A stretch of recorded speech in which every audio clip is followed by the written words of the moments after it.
गावातील सार्वजनिक सुरक्षेच्या अत्यंत महत्त्वाच्या प्रश्नावर तरुण भारत न्यूज चॅनलवर दिनांक 19 डिसेंबर 2025 रोजी प्रसिद्ध झालेल्या वृत्ताची गांभीर्याने दखल घेत आव्हाना ग्रामपंचायतीने सीसीटीव्ही कॅमेरे बसवण्याची कार्यवाही हाती घेत ती यशस्वीरित्या पूर्ण केली आहे. माध्यमांच्या प्रभावी पाठपुराव्यामुळे प्रशासनाने सकारात्मक व तत्पर भूमिका घेतल्याचे स्पष्ट झाले आहे.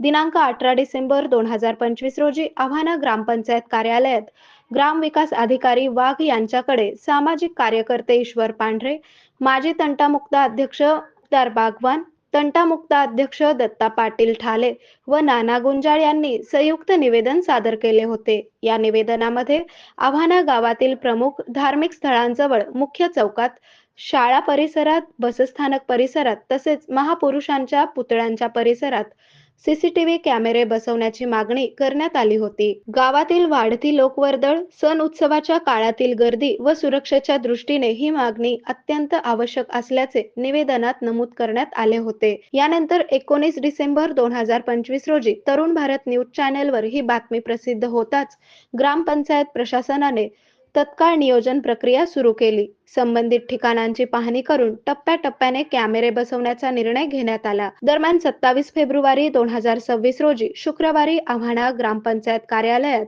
ग्रामविकास अधिकारी, सरपंच व ग्रामपंचायत सदस्य यांच्या उपस्थितीत सीसीटीव्ही कॅमेरे बसवण्यात आल्याची अधिकृत माहिती देण्यात आली. यावेळी ग्रामविकास अधिकारी व सरपंच यांनी तरुण भारत चॅनलचे मनपूर्वक आभार मानले. पत्रकारितेच्या माध्यमातून गावाच्या सुरक्षेचा प्रश्न मार्गी लागल्याने ही घटना आदर्शवत ठरली आहे.